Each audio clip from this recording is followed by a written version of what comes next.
मूसा नबीर জামানায় मूसा नबीर একজন উম্মত মহান আল্লাহ পাকের জিকির করেছিলেন। সুবহানাল্লাহ বলবেন না? আল্লাহর জিকির করা এটা ভালো ইবাদত না খারাপ? मूसा नबीर উম্মত আল্লাহ পাকের জিকির করতে করতে হঠাৎ একদিন একটা পাথরের চাপায় পড়ে গেলেন। এখন আপনারা বলেন, পাথরের চাপায় পড়লে কোনো মানুষ কি বাঁচে? আমরা বলি বাঁচে না, কিন্তু একজন তো বাঁচাতে পারেন। তিনি কে? আর একটু আওয়াজে বলুন কে? এটা মহাগ্রন্থ আল কোরআনের কারিমের শিক্ষা। সূরা আল ইমরানে আল্লাহ পাক বলেছেন, ইখরিজুল হাইয়্যিতা মিনাল মাইয়্যিত, আমি আল্লাহ মরারে জিন্দা করি, জিন্দারে মরা করি। ঠিক না বেঠে? আমার ভাইয়েরা, বন্ধুরা, গভীর মনোযোগ, লম্বা চড়া কথা বলে আমি আপনাদের মনোযোগ নষ্ট করব না। मूसा আলাইহিস সালামের উম্মত আল্লাহ পাকের জিকির করতে করতে পাথরের চাপায় যখন পড়ে গেলেন, সবাই ধারণা করেছে লোকটা মনে হয় আর দুনিয়াতে বেঁচে নাই। এই ধারণা করে যার যার মতো সবাই আপন আপন বাড়িতে চলে গেলেন। দিন যায়, রাত যায়, যাইতে যাইতে যাইতে একদিন নয়, 2 দিন নয়, 1 বছর নয়, 2 বছর নয়, 100 বছর নয়, 200 বছর নয়, ও জগৎবাসীরা, টানা 300 বছর পার হয়ে গেল। কত বছর? এ বন্ধু, 300 বছর পার হয়ে যাবার পরে পাথরটা যখন ওই জায়গা থেকে সরানো হলো, দেখা যায় পাথরের চাপায় পড়া একজন আল্লাহর বান্দা জীবিত অবস্থায়, যার জবান থেকে বের হচ্ছে আল্লাহ আল্লাহ আল্লাহ। বিষয়টা অবাককর বিষয় না? 300 বছর পরে পাথর সরানো হলো, পাথরের চাপায় পড়া একজন আল্লাহর বান্দা, যার জবান থেকে জিকির বের হচ্ছে আল্লাহ আল্লাহ আল্লাহ। দুনিয়ার মানুষগুলা অবাক হয়ে গেল, সবাই তারে ডাক দিয়া কই, ও আল্লাহর বান্দা, পাথরের চাপায় পড়লে তো কোনো লোক বাঁচে না, তুমি বাঁচলা কেমনে? লোকটা ডাক দিয়া কয়, দুনিয়াবাসীরা, আমি যেই আল্লাহর প্রশংসা করেছে, যেই আল্লাহর জিকির করেছে, আমাকে বাঁচিয়েছেন সেই মহান আল্লাহ। দুনিয়াবাসীরা ডাক দিয়া কয়, আল্লাহর বান্দা, পাথরের চাপায় পইরা তুমি খাইলা কি? তখন লোকটা ডাক দিয়া কয়, আমি যেই আল্লাহর জিকির করেছি, আমাকে সেই আল্লাহ পাথরের ভিতর রিজিক দান করেছে। পিটুয়াবাসীরা, আমার আল্লাহ পাথরের ভিতর রিজিক দিতে পারে কি পারে না? বন্ধুরা, আমার বাবাজিরা, তখন দুনিয়ার মানুষগুলা ডাক দিয়া কয়, হে আল্লাহর বান্দা, আমরা জানতে চাই তুমি কতদিন যাবত এই পাথরের চাপায় পরে আল্লাহর জিকির করতেছ? তখন লোকটা ডাক দিয়া কয়, আমি 1 দিন নয়, 2 দিন নয়, টানা 300 বছর যাবত পাথরের চাপায় পরে মহান আল্লাহর জিকির করতেছি। কয় বছর? কয় বছর? 300 বছর যাবত পাথরের চাপায় পরে আল্লাহর জিকির করতেছে। তখন দুনিয়ার মানুষগুলা আফসোস করে বলতে লাগলো, হে আল্লাহর বান্দা, আমরা জানতে চাই তুমি কোন নবীর উম্মত? তখন লোকটা ডাক দিয়া কয়, আমি আল্লাহর পয়গম্বর মুসা কালিমুল্লাহর উম্মত। কোন নবীর? পরিচয় দিল মুসা নবীর উম্মত। এই পরিচয় পাইয়া দুনিয়ার মানুষগুলা আফসোস করতে লাগলো, আয় আল্লাহ, মুসা নবীর উম্মত 300 বছর পাথরের চাপাই পইরা তুমি মাওলার জিকির কইরা, না জানি কেমন নেকি তোমার দরবারে অর্জন করেছে। এই বলে যখন দুনিয়াবাসীরা আফসোস করতে লাগলো, আমার আল্লাহ কুদরতের নজর দিয়া তাকাইয়া দেখতেছেন, দুনিয়াবাসীরা মুসা নবীর উম্মতের আমলের পাওয়ার দেইকা আফসোস করতেছে। রব্বুল ইজ্জত সাথে সাথে কুদরতের জবান দিয়া সরাসরি মুসা নবীরে আমার আল্লাহ ডাক দিলেন, বন্ধু মুসা, ও বন্ধু মুসা, শোনো, তোমার উম্মত পাথরের চাপাই পইরা 300 বছর আমি মওলার জিকির কইরা আমার দরবারে যেই নেকি অর্জন করেছে, আল্লাহ কই, মুসা, আমার হাবিব নবী মুস্তাফা সাল্লাল্লাহু আলাইহি ওয়াসাল্লামের একজন উম্মত। এ মুসা, আমার হাবিব নবী মুস্তাফার একজন উম্মত এক রাত ইবাদত করে যেই নেকি অর্জন করবে। আল্লাহ কই মুসা তোমার উম্মতের পাথরের চাপায় পড়া 300 বছরের নেকির চাইতে আমার হাবিব নবী মুস্তাফার একজন উম্মতের এক রাইতের নেকি শত শত গুণ বেশি। আল্লাহু আকবার।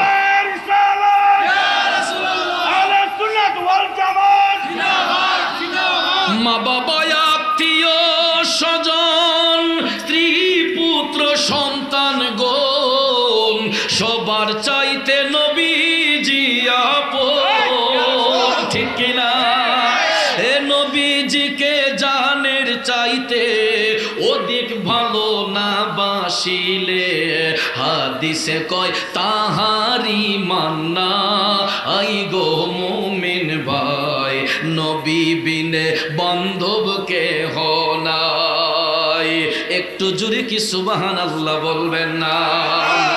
আমার পিটু এলাকার বাবাজিরা মুসা নবীর উম্মতের পাওয়ারের কথা শুইনা দুনিয়ার মানুষগুলো যখন আফসোস করলো, আল্লাহ রাব্বুল আলামিন মুসা নবীর সংবাদ দিলেন যে মুসা তোমার উম্মতের 300 বছরের নেকির চাইতে আমার হাবিব নবী মুস্তাফার একজন উম্মতের এক রাইতের নেকি শত শত গুণ বেশি। এই কথা শোনার সঙ্গে সঙ্গে মুসা আলাইহিস সালাম টপ টপ করে চোখের পানি ছেড়ে দিয়া আমার আল্লাহ রাব্বুল আলামিনের দরবারে ফরিয়াদ করলেন, আল্লাহ আমি মুসারে যদি নবী না বানাইয়া শেষ জামানার নবীর উম্মত বানাইতা আমি মুসা নিজেকে ধন্য মনে করতাম। আমার বাবাজিরা চিন্তা করে দেখেন, কুল্লু নবী মাসুমুন, সব নবীগণ নির্দোষ নিষ্কলঙ্ক। আব্বারে বলুন তো নবীদের কোনো গুনাহ আসেনি? মুসা নবী আল্লাহর পয়গাম্বর, মুসা নবীর কোনো গুনাহ আসেনি? আমরা দয়াল নবীর উম্মত, আমার আপনার গুনাহ আছে না নাই? কথা বলেন আছে না নাই? দেখেন আমরা দয়াল নবীর গুনাহগার উম্মত হওয়ার পরেও একজন মাসুম নবী, নির্দোষ নবী আমার আল্লাহ তাআলার দরবারে ডাক দিয়া ফরিয়াদ করলেন, আল্লাহ আমারে নবী না বানাইয়া যদি শেষ জামানার নবীর উম্মত বানাইতা আমি মুসা নিজেকে ধন্য মনে করতাম। এ করিমগঞ্জের বাবাজিরা, পিটুয়া এলাকার বাবাজিরা, তাইলে চিন্তা করেন আমরা তো সরাসরি দয়াল নবীর উম্মত, আল্লাহর দরবারে নবীর উম্মত হওয়ার কারণে আমার আপনার সম্মান কম না বেশি? আরো জোরে বলেন, কম না বেশি? তাইলে আমাদের সম্মান যদি এত বেশি হয়ে থাকে, আমাদের নবীর ইজ্জত, নবীর সম্মান আল্লাহ পাক কিভাবে দিয়েছেন? আমি যেই আয়াতে পাক তেলাওয়াত করেছি, এই আয়াতে কারিমার মাধ্যমে আল্লাহ রাব্বুল আলামিন আপন হাবিবকে দুইটা বিশেষ গুণে গুণান্বিত করেছেন, একটা দুনিয়াতে আর একটা আখেরাতে। দুনিয়াতে যেটা এটা হলো তাহাজ্জুদ, আখেরাতে যেটা এটা হলো মাকামে মাহমুদ। চিল্লায়ে কোন সুবহানাল্লাহ। এই দুইটা গুণের আলোচনা দিয়ে আজকের মাহফিল সমাপ্তির দিকে নিয়ে যাব, কেননা আমার আগামী কালকের মাহফিল চট্টগ্রাম। আমি ভেবেছিলাম আগে আলোচনা করে তাড়াতাড়ি রাস্তাটা আগাইয়ে ফেলবো, কিন্তু এখন মাহফিল শেষ করে আপনারা চলে যাবেন আপনাদের বাড়িতে, আমার কিন্তু রেস্ট নাই। আমি চলে যাব চট্টগ্রামের উদ্দেশ্যে, হয়তো রাস্তার মধ্যখানে কুমিল্লা গিয়ে কিছু রেস্ট নিতে পারি। বাবাজিরা আমার দোয়া করবেন, অল্প সময়ে যদি কিছু কথা বলে আপনাদের মন কেড়ে নিতে পারি এবং আপনাদের মনে স্থান করে নিতে পারি। কারণ আমি গত বছর যখন এসেছিলাম, আসার পরে দেখেছিলাম হাজার হাজার মানুষ ভরপুর ছিল। এই বছরও আছে, তবে গত বছরের চাইতে এই বছরের মানুষগুলো একটু অ্যাটেন্টিভ বেশি, মনোযোগ বেশি, আমি বুঝতে পারছি। আমার ভাইজানও বলে গিয়েছেন। শেষ পর্যন্ত সবাই বসতে রাজি আছেন? আল্লাহ পাক সবাইকে কবুল করুক, আমরা সবাই বলি আমিন। বিসমিল্লাহির রহমানির রহিম।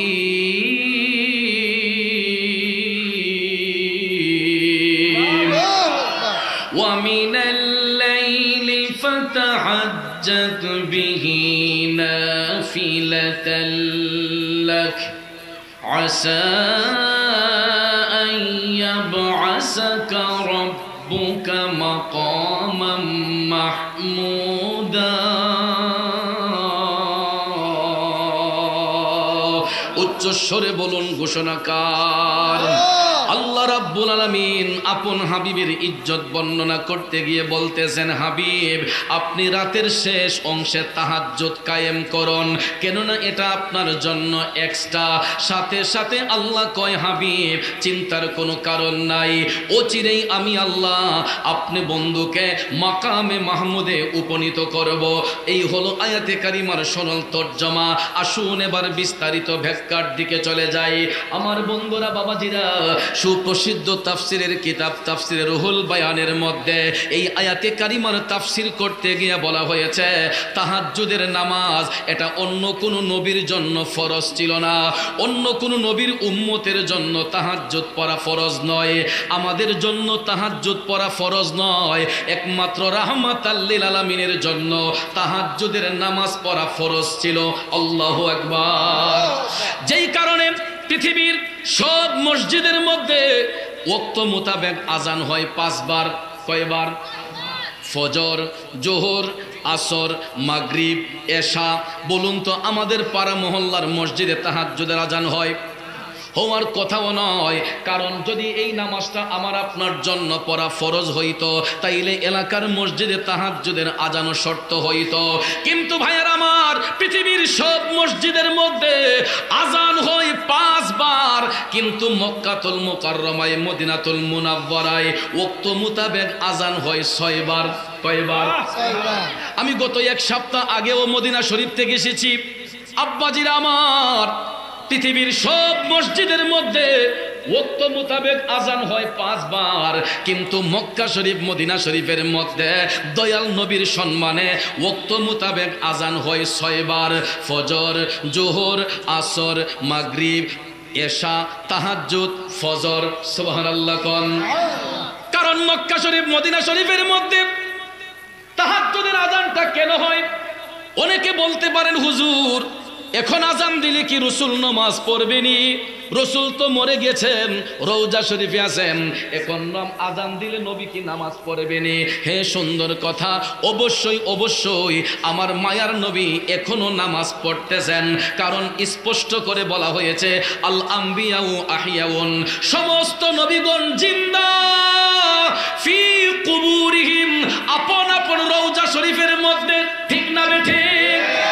এখানে একটা জিনিস খেয়াল করুন, শুধু আমাদের নবী নয়, আল আম্বিয়াউ আহিয়াউন, সমস্ত নবীগণ জিন্দা। কোথায়? ফি কুবুরিহিম, আপন আপন রওজা শরীফের মধ্যে, আপন আপন রওজা শরীফের মধ্যে তারা জিন্দা।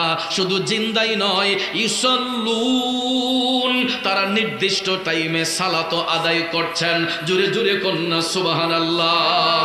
ও নবীর উম্মতেরা, আল্লাহর হাবিব তাহাজ্জুদের নামাজ ওয়াক্ত মোতাবেক দুনিয়ার জমিনে যখন শুভাগমন করেছিলেন তখন পড়েছেন, এখন রাসূল পড়তেছেন কিয়ামত পর্যন্ত।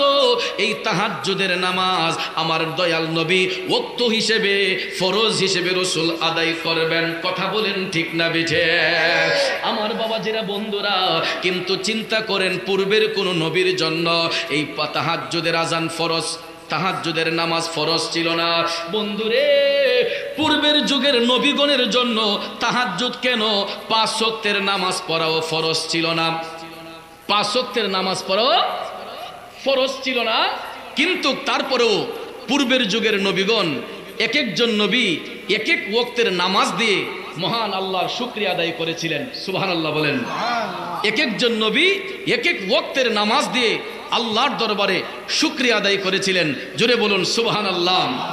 ভাইয়ের আমার, বন্ধুরা আমার, আসুন জেনে নেই কোন নবী কোন ওয়াক্তের নামাজ দিয়ে আল্লাহর দরবারে শুকরিয়া আদায় করেছিলেন। গোটা মানব জাতির আদি পিতা হযরতে বাবা আদম সফিউল্লাহ, গভীর মনোযোগ, হযরতে বাবা আদম আলাইহিস সালাম ফজরের নামাজ পড়া আল্লাহর দরবারে শুকরিয়া আদায় করেছিলেন। কেননা জান্নাতের মধ্যে আদম নবী কোনোদিন রাত্র দেখেন নাই। জান্নাতে কোনোদিন আদম নবী রাত্র দেখেন নাই। দুনিয়াতে তিনি আসার পরে ভোর হওয়ার শুকরিয়া স্বরূপ রাত গিয়ে যখন ভোর হয়েছে তখন তিনি ফজরের নামাজের মাধ্যমে আল্লাহর দরবারে শুকরিয়া আদায় করেছিলেন। জোরে বলুন সুবহানাল্লাহ। জোহরের নামাজ পড়ে আল্লাহর দরবারে শুকরিয়া আদায় করেছিলেন। জোহরের নামাজ পড়ে আল্লাহর দরবারে শুকরিয়া আদায় করেছিলেন আল্লাহর পয়গম্বর মুসলিম মিল্লাতের আদি পিতা হযরতে বাবা ইব্রাহিম আলাইহিস সালাম। জোরে জোরে কন্যা সুবহানাল্লাহ। হযরতে ইব্রাহিম আলাইহিস সালাম তিনি জোহরের নামাজ পড়ে আল্লাহর দরবারে শুকরিয়া আদায় করেছিলেন। কেন করেছিলেন? কারণ আপন পুত্র শিশু ইসমাইল আলাইহিস সালামকে কোরবানি করার জন্য আল্লাহ পাক যখন আদেশ করেছিলেন, ইব্রাহিম আলাইহিস সালাম উনি কোরবানির মধ্যে আপন পুত্রকে কোরবানির মাধ্যমে আল্লাহ পাকের দরবার থেকে বিশাল পরীক্ষায় জয়লাভ করেছিলেন, যার দরুন আল্লাহ রাব্বুল আলামিন ইব্রাহিম নবীকে পুরস্কৃত করার কারণে তিনি শুকরিয়া স্বরূপ জোহরের নামাজ আদায় করে আল্লাহর দরবারে শুকরিয়া আদায় করেছিলেন। জোরে বলেন সুবহানাল্লাহ। আসরের নামাজ পড়া আল্লাহ পাকের দরবারে শুকরিয়া আদায় করেছিলেন। উনি আল্লাহর একজন পয়গম্বর, ওনার নাম হচ্ছে হযরতে উজাইর আলাইহিস সালাম। জোরে কোন সুবহানাল্লাহ। বন্ধুরা আমার, আপনারা বলুন তো, কোনো মানুষ যদি ইন্তেকাল করে আবার কি পুনরায় দুনিয়াতে ফিরে আসে? কথা কোন আসে? কিন্তু উজাইর আলাইহিস সালাম আল্লাহর পয়গম্বর, এই জন্য আসরের নামাজ পড়ে শুকরিয়া আদায় করেছিলেন।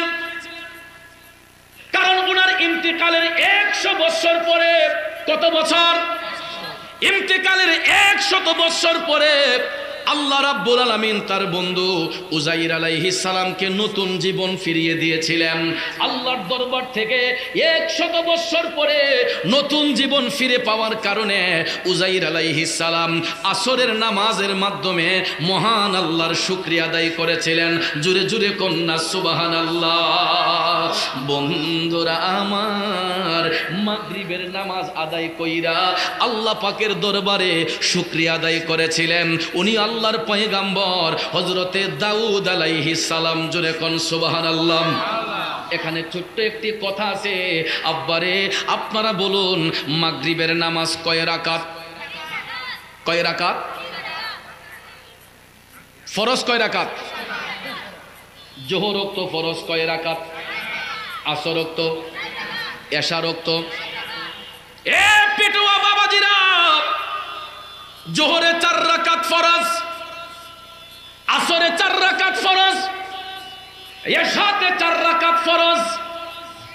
মাগরিবের টাইমে 4 রাকাত ফরজ হইলে কি কোনো সমস্যা ছিল? তাইলে জোহরে 4 রাকাত ফরজ, আসরে 4 রাকাত ফরজ, এশাতে 4 রাকাত ফরজ, মাগরিবের টাইমে 3 রাকাত ফরজ হইল কেন? কোনদিন গবেষণা করছেন? গবেষণা করব দূরের কথা, আমরা তো ওয়াক্তের নামাজই পড়ি না। ঠিক না বে ঠিক? নামাজ নিয়ে গবেষণা করব দূরের কথা, আমরা তো নামাজ পড়তেই চাই না। আমি চ্যালেঞ্জ করে বলতে পারি, রাগ করবেন না, কষ্ট পাইবেন। আমি চ্যালেঞ্জ করে বলতে পারি, আজকেও এখানে যত মুসল্লিরা আমরা বসলাম, আমার মনে হয় অর্ধেকেরও বেশি মুসল্লি আছে এখানে এশারের নামাজটা কাজা করে বসছে। মনে কষ্ট হইছে আব্বা? আরে এশা কেন? আমার দৃঢ় বিশ্বাস এখানে যারা আমরা আসলাম, অনেক মুসল্লির মাগরিব কাজা হয়েছে, অনেক মুসল্লি এখানে আসছি যাদের আসর কাজা হয়েছে, এমনও মুসল্লি আসছি যাদের জোহর কাজা হয়েছে, ফজর তো নাই। ওই ঠিক না বে ঠিক? ইমাম সাহেব হুজুররা বলতে পারে ফজরের টাইমের খবর। সর্বোচ্চ 2 থেকে 3 জন মুসল্লি, কোনদিন মুসল্লি হাওলাত করে পাওয়া যায় না। কথা কোন ঠিক কিনা? আর ফাইবই কেমনে? যেই মোনাজাত লই আমরা তারা বয় সারা রাত, এই মোনাজাত, ঠিক না? এটা তো কঠিন মোনাজাত। এই যে বইয়া যে টিপতে আছে সারা রাত, যে টিপতে আছে, টিপতে টিপতে টিপতে আব্বা এমন একটা অবস্থা হয় এটা কঙ্কালের মতো হয়ে যাবে। এরপরও এটা টিপা সারে না, কারণ এটা তো শক্ত জিনিস, এরপর টিপতে মজা লাগে, ঠিক কিনা? টিপতে টিপতে টিপতে টিপতে এমন একটা অবস্থা হয় যখন মুয়াজ্জিন সাহেব বলে আসসালাতু খায়রুম মিনান নাওম,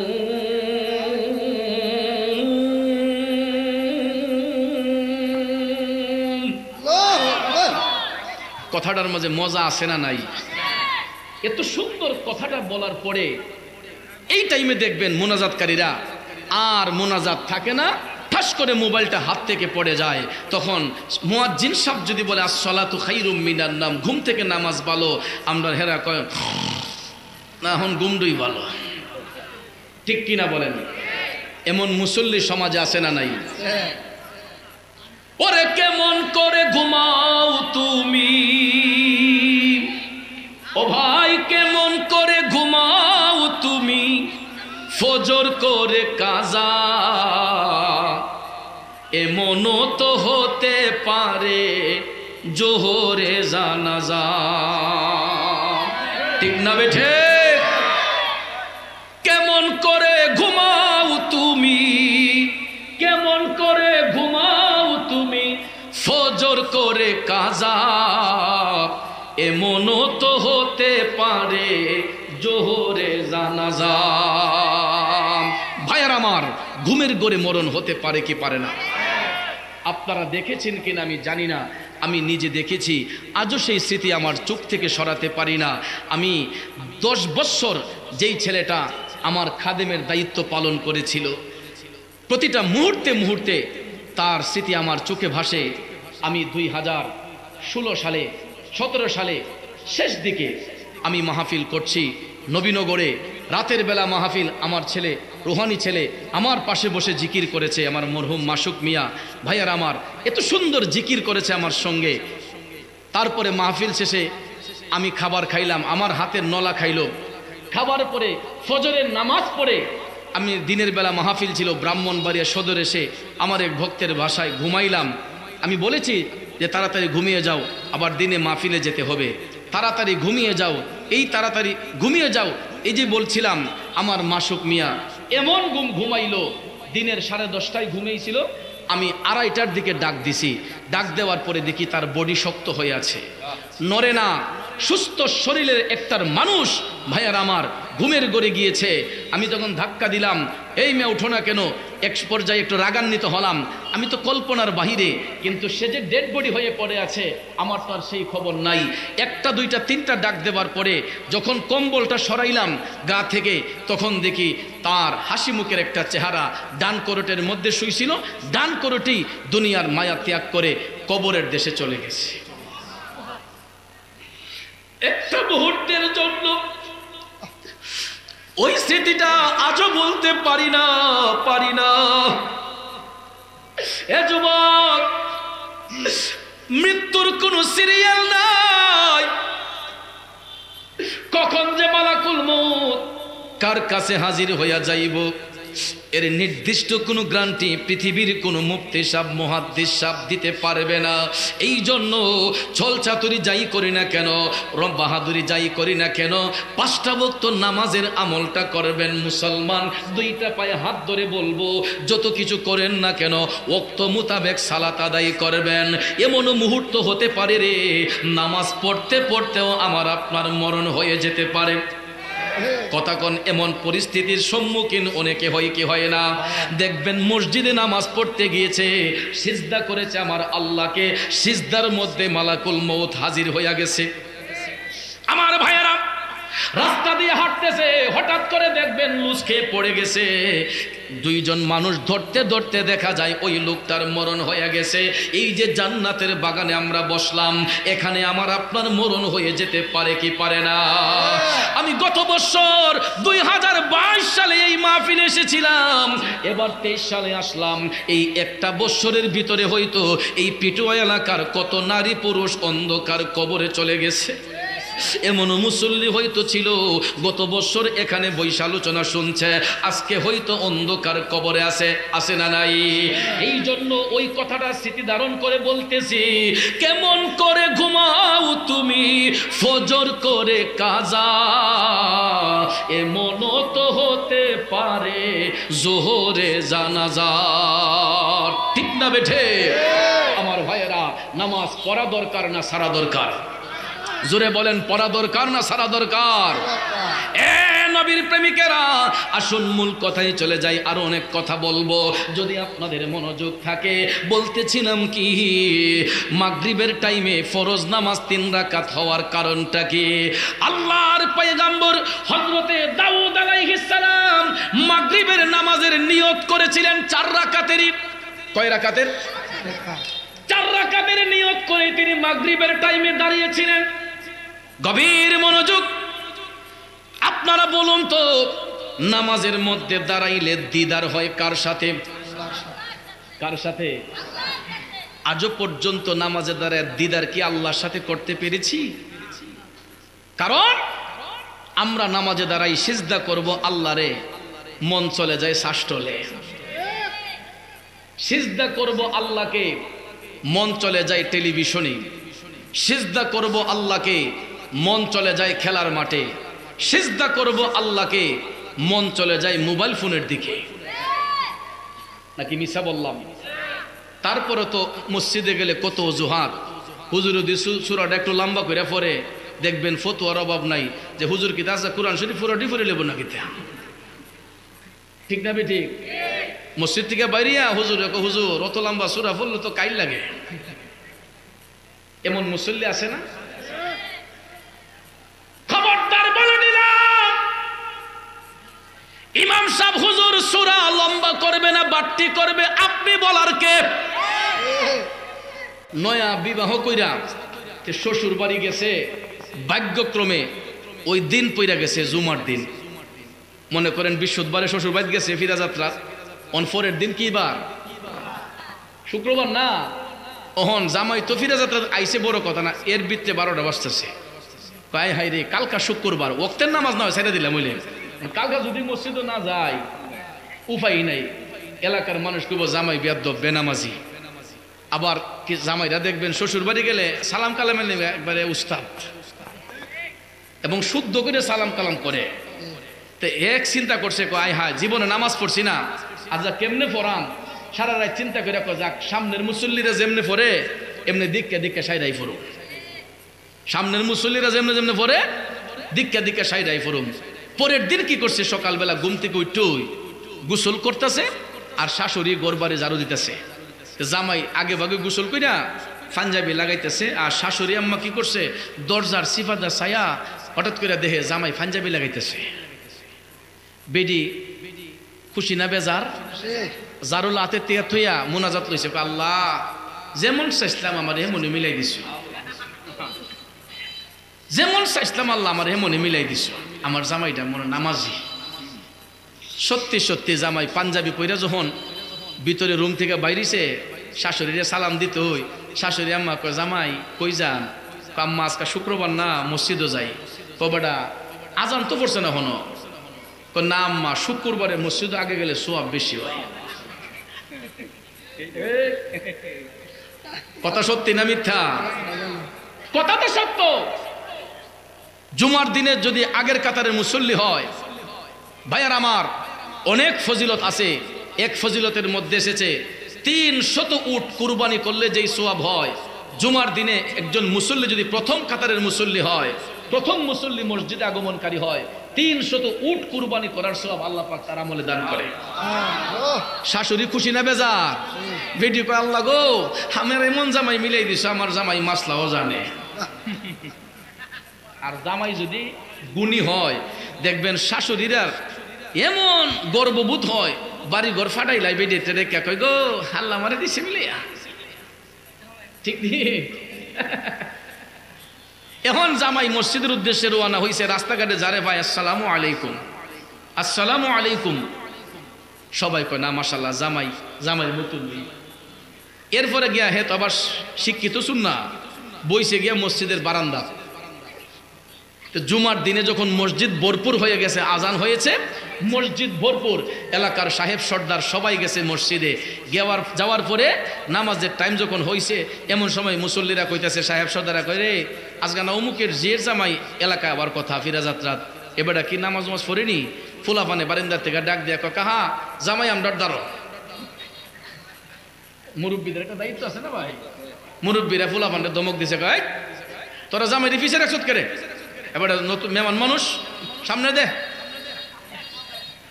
জামাইয়ের সামনে কাতারে দাও। জামাইয়ের বিচতে বাঁচতেছে 12টা। আল্লাহ কোন দরবার জানে আজকে লাগে। পরে মুসল্লিরা ঠেলা দা কয়, যান জামাই সামনে যান। অন জামাই কয়, যাক সম্মান যেহেতু পাইছি, সম্মানটা কামো লাগাই দেই। সামনের মুসল্লি যেমনে পরে দিকে দিকে সেরা লেমু, তখন তারে ঠেলাদা দিতে দিতে এমন এক জায়গা দিছে, আবার নুর ইসলাম ভাইয়ের পিছনে না, মানে ওই ইমাম সাহেবের পিছনে দিছে, একেবারে ইমাম সাহেবের পিছনে। আচ্ছা কোন ইমাম সাহেবের পিছনে জাননেওয়ালা লোক দরকার না না জাননেওয়ালা লোক? এটাও কিন্তু একটা মাসালা, এটা মনে রাখবেন সবসময়। ইমাম সাহেবের পিছনে হয়তো কোনো আলেম থাকবে, মুয়াজ্জিন সাহেব থাকবে, আর না হলে জাননেওয়ালা কোনো মুসল্লিকে ইমাম সাহেবের পিছনে দাঁড় করাতে হবে। কারণ যদি কোনো কারণে কারণবশত ইমাম সাহেবের ওজুর প্রয়োজন হয়, হাজতের প্রয়োজন হয়, যাতে করে ওই শিক্ষিত লোকটাকে, জাননেওয়ালা লোকটাকে টান দিয়ে ইমামের সাথে তাই না বসা দাঁড় করিয়ে দেওয়া যায়, এই জন্য ইমাম সাহেবের পিছনে সবসময় জাননেওয়ালা লোক দাঁড় করাতে হবে। বুঝতে পারছেন? এখন ওইখানের মুসল্লিরা তারা এমন জাননেওয়ালা লোক দিছে যে বেটা আলিফের গরিব বাও জানে না। গভীর মনোযোগ, নামাজের ভাওনা যায় না, নামাজ পড়লে কেমন বিপদ হয় আমার বাবাজিরা। ইমাম সাহেব হুজুর খুতবা প্রদান করে ইমামতির মুসল্লায় দাঁড়ালেন, মুসল্লিরা সারিবদ্ধ হয়ে মসজিদে বসা, ইকামতে সালাত হলো, হাইয়া আলাস সালাহ বলার সাথে সাথে সবাই দাঁড়ালেন, জামাইও দাঁড়াইছে।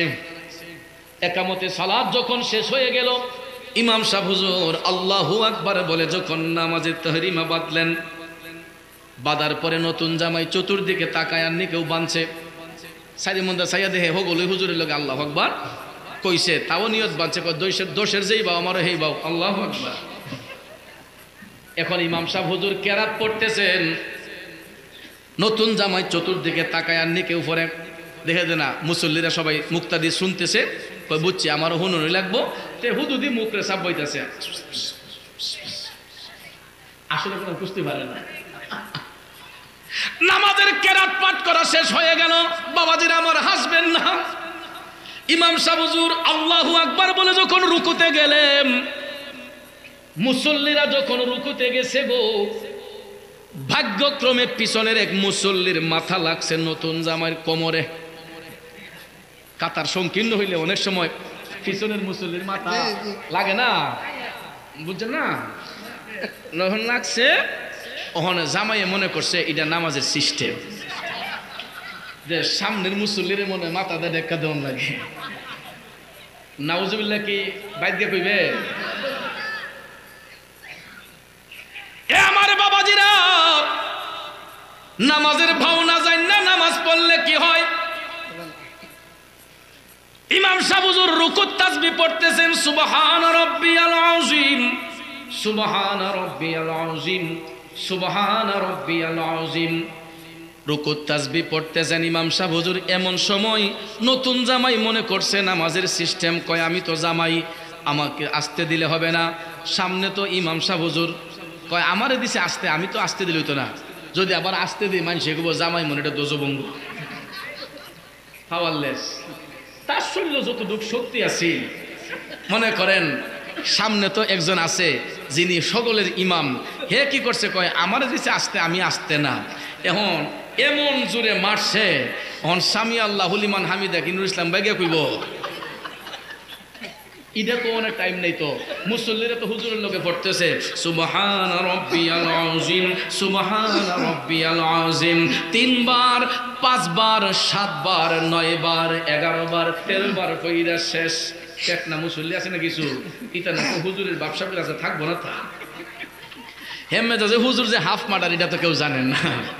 এখন জামাই যখন দেখছে হুজুর মেহরাবের মধ্যে গিয়ে উইরা দূরে পড়ছে, রক্ত ছুটে গেছে গা, কয় দূর হইছে সারছে, আমার জান বাঁচানি ফরজ।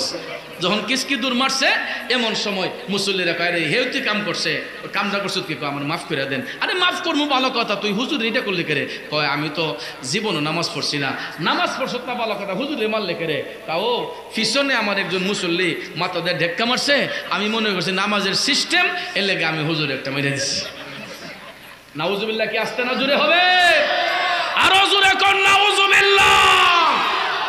এই জন্য কবি বলেছেন, নামাজ পড়ো রে গহিনে ডুবিয়া নামাজ পড়ো, ও ভাই পঞ্চয়াত্মা মুক্তা দিয়া জ্ঞানী মান সাজাইও রে গহিনে ডুবিয়া নামাজ পড়ো, নামাজ পড়ো রে গহিনে ডুবিয়া নামাজ পড়ো।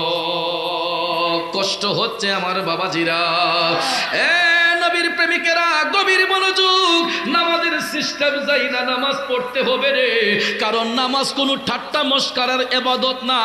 নামাজ এমন একটা ইবাদত যেই ইবাদতের মধ্যে দাঁড়াইলে বান্দার সাথে আমার আল্লাহর কানেকশন হয়, ঠিক না বেঠে?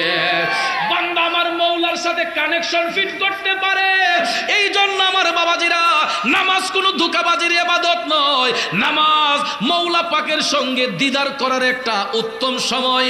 এই জন্য নামাজে দাঁড়াইবার আগে চারটা জিনিস সব সময় খেয়াল রাখবেন, যে আমি দাঁড়িয়ে আছি ফুলসিরাতের পুলের উপরে, আমার সামনে আছে কাবা, পিছনে আছে আজরাইল, ডাইনে আছে জান্নাত, বামে আছে জাহান্নাম। এই চারটা জিনিস দিয়ানে খেয়ালে রাইখারে মুসল্লি যদি নামাজে দাঁড়ায়, নামাজে দাঁড়ানো অবস্থায় শয়তান কোনোদিন ওই ব্যক্তিকে নামাজের মধ্যে ধোঁকা দিতে পারবে না। কথা বলেন ঠিক না বিঠে? কারণ এটা মনে করে দাঁড়াবেন যে আমি নামাজে দাঁড়িয়েছি, আমি সিজদা করছি আল্লাহ পাকের কুদরতি কদমে, আমার পিছনে দাঁড়িয়ে আছে মৃত্যুর ফেরেশতা মালাকুল মউত আজরাইল। কারণ আজরাইল ফেরেশতা নামাজে থাকা অবস্থায় আমার আপনার কাছে আসতে পারে কি পারে না? এই জন্য কবি বলেছেন, আজরাইল আসিয়া প্রাণ করিব হরণ, হাই গো আজরাইল আসিয়া প্রাণ করিব হরণ, ওরে নিজ গুণে সাহেব আল্লাহ করবা নিবারণ, আমার উপায় কি তখন আমার আল্লাহ নিরঞ্জন, না জানি কে হালে আমার হইব মরণ, আমার আল্লাহ নিরঞ্জন, না জানি কে হালে আমার হইব মরণ, ঠিক কিনা? আব্বারে ও যুবক বন্ধু, নামাজে থাকলে মরণ হতে পারে, হাঁটতে মরণ হতে পারে, বসতে মরণ হতে পারে। এই জন্য মরার আগে ঈমান আমলটাকে একটু শুদ্ধ করে যেতে হবে। বন্ধু, নামাজ কোনো ঠাট্টা মস্কারার ইবাদত নয়। নামাজের মধ্যে দাঁড়াইলে মৌলার সাথে বান্দার প্রেমের কানেকশন ফিট হয়, যেটা ফিট করেছিলেন আল্লাহর পয়গাম্বর দাউদ আলাইহিস সালাম। তিনি মাগরিবের টাইমে 4 রাকাতের নামাজের নিয়ত করেই দাঁড়িয়েছিলেন। প্রথম রাকাত, দ্বিতীয় রাকাত, তৃতীয় রাকাত নামাজ যখন তিনি পড়লেন, তওবার আয়াত যখন তেলাওয়াত করতেছেন, নামাজে দাঁড়ায়া মৌলার দিদার অর্জনের জন্য তওবার আয়াত যখন তিনি তেলাওয়াত করতেছেন, এই আয়াত তেলাওয়াত করতে করতে 3 রাকাত নামাজের মধ্যেই আল্লাহ রাব্বুল আলামিন কুদরতের জবান দিয়া ডাক দিলেন, দাউদ তোমার তওবা কবুল হয়েছে, এবার তুমি সালামটা ফিরিয়ে নাও। যদিও তিনি 4 রাকাত নামাজের নিয়ত করেছিলেন, 3 রাকাত নামাজ পড়ার পরে আল্লাহ পাকের কুদরতি ইশারায় দাউদ আলাইহিস সালাম 3 রাকাত নামাজ পড়েই মাগরিবের সালাতটা ফিরিয়ে, নামাজের সালাত ফিরিয়ে, সালাম ফিরিয়ে নিলেন। তারপর থেকে কিয়ামত পর্যন্ত আমার আল্লাহ মাগরিবের নামাজ 3 রাকাতই ফরজ কবুল করেছেন দাউদ নবীর সম্মানে। যা উম্মতে মুহাম্মদীরা কিয়ামত পর্যন্ত 3 রাকাত নামাজই আদায় করবে। মাগরিবের টাইমে ফরজ নামাজ 3 রাকাতই আদায় করবে, কারণ এটা দাউদ নবীর সম্মানে আল্লাহ রাব্বুল আলামিন মাগরিবের 3 রাকাত নামাজকে ফরজ হিসেবে কবুল করেছেন। এখন বুঝতে পারছেন না আমার বাজানরা? আসুন সামনে যাই। এশারের নামাজ আদায় কইরা গোটা জাহানের জন্য আল্লাহ রাব্বুল আলামিনের দরবারে শুকরিয়া আদায় করেছিলেন আমাদের নবী, সকল নবীগণের নবী, কুল কায়নাতের রহমত নবী মুহাম্মদুর রাসূলুল্লাহ সাল্লাল্লাহু আলাইহি ওয়াসাল্লাম। জোরে জোরে কন্যা সুবহানাল্লাহ। এই হলো 5 ওয়াক্ত নামাজের বিবরণ। 5 জন নবী 5 ওয়াক্তের নামাজ দিয়ে আল্লাহর শুকরিয়া আদায় করেছিলেন। তাদের সম্মানে আল্লাহর হাবিব সাল্লাল্লাহু আলাইহি ওয়াসাল্লাম আপন উম্মতের জন্য এই 5 ওয়াক্ত নামাজ পড়ার আদেশ করেছেন। আল্লাহ রাব্বুল আলামিন হুকুম দিয়েছেন, মায়ার নবী আদেশ করেছেন, হে উম্মতের দলেরা, তোমরা 5 ওয়াক্ত নামাজ ফরজ হিসেবে তোমরা 5 বার আদায় করবে, যেই ইবাদতের মাধ্যমে মওলার সাথে দিদার হবে। এই জন্য উম্মতে মুহাম্মদের জন্য নামাজ হবে 5 ওয়াক্ত ফরজ, আর আমার নবীর জন্য নামাজ হলো 6 ওয়াক্ত ফরজ। একটা কথা মনে রাখবেন, তাহাজ্জুদের নামাজ আমার আপনার জন্য ফরজ নয়, তবে আমরা এটা সুন্নত হিসেবে পড়ব। কেননা দয়াল নবী পড়েছেন ফরজ হিসেবে, ইমানদার মুসলমানরা তাহাজ্জুদ পড়বে সুন্নত হিসেবে, ঠিক না বে ঠিক? অনেকে নাফলি মুতাওয়াজ্জিহান বলে, কিন্তু আশিকে রাসূল যারা তারা সুন্নতে রাসূলুল্লাহ বলে। সুবহানাল্লাহ কোন, কারণ নবী পড়েছেন ফরজ হিসেবে, আমরা এটা পড়ব সুন্নতের নিয়তে। তাহাজ্জুদের নামাজ পড়বেন, যদি বেশি না পারেন 12 রাকাত না পারেন 8 রাকাত পড়েন, 8 রাকাত না পারেন 4 রাকাত পড়েন, 4 রাকাত যদি না পারেন অন্তত 2 রাকাত হলেও তাহাজ্জুদ আদায় করবেন। কারণ ভাইয়ের আমার, ফরজ ইবাদতের মাধ্যমে বান্দার গুনাহ মাফ হয়, আর নফল বন্দেগীর মাধ্যমে বান্দা আল্লাহর ওলি হয়। গভীর মনোযোগ। যুগে যুগে যত সাহাবা হয়েছেন, তাবেঈন, তবে তাবেঈন, আইম্মে মুজতাহিদিন, খোলাফায়ে রাশিদিন, ওলি, আব্দাল, গাউস, কুতুব, এখন পর্যন্ত যত বুজুর্গানে কেরাম রয়েছেন, তাদের জীবনী অনুসরণ করে দেখেন, আল্লাহর ওলি যারা হয় এরা রাতের ঘুমটাকে সংকীর্ণ করে ফেলে। আল্লাহর ওলি যারা হয় এরা তাহাজ্জুদ গুজার হয়। কিন্তু এখন দেখা যায় তাহাজ্জুদ পড়ব দূরের কথা, অনেক পিশাব আছে ওয়াক্তের নামাজের মধ্যেও নাই। ঠিক না ঠিক? ওই সমস্ত লোকদের কারণে পীর মাশায়েখের কলঙ্ক হচ্ছে, হক্কানি পীরদের কলঙ্ক হচ্ছে। কথা বলেন, আছে না নাই? তাহাজ্জুদ দূরের কথা, ওয়াক্তের নামাজও নাই। আবার কিছু কিছু ভণ্ড আছে, কই এক নামাজ এক রোজা হলেই সারব। নাউজুবিল্লাহ কইতেন না? এটা যে কোন নামাজ আমি নিজেও খুঁজে পাইছি। হেরা যে কই পাইল এক নামাজ এক রোজা দিলি বলে সার, এটা আবার কিতা?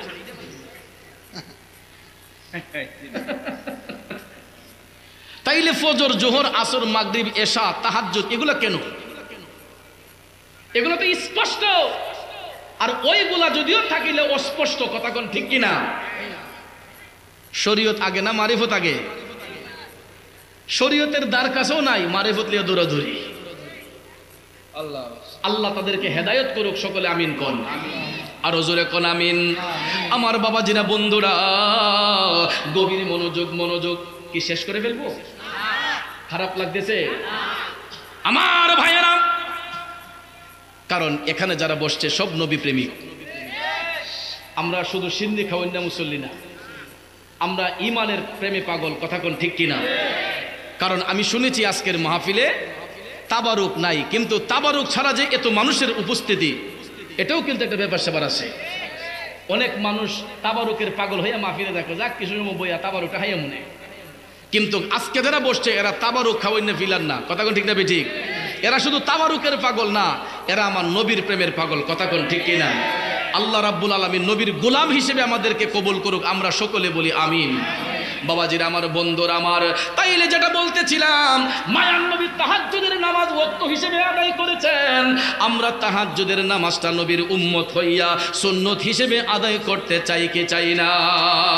এই জন্য বাবাজির আমার, যুবক ভাইয়ের আমার, যারা অহরহ মোবাইল ফোন টিপাটিপি করেন, যারা সারাক্ষণ মোবাইল ফোন নিয়ে ব্যস্ত থাকেন, আপনাদেরকে পায়ে হাত ধরে বলবো, ও যুবক, রাতের বেলা মোবাইল ফোনটা না টিপা অন্তত ওযু সহকারে তুমি তাহাজ্জুদের নামাজটা আদায় করো, তারপরও তোমার ঘুমের মধ্যে একটা পরিতৃপ্তি আসবে। ঠিক না বেঠে?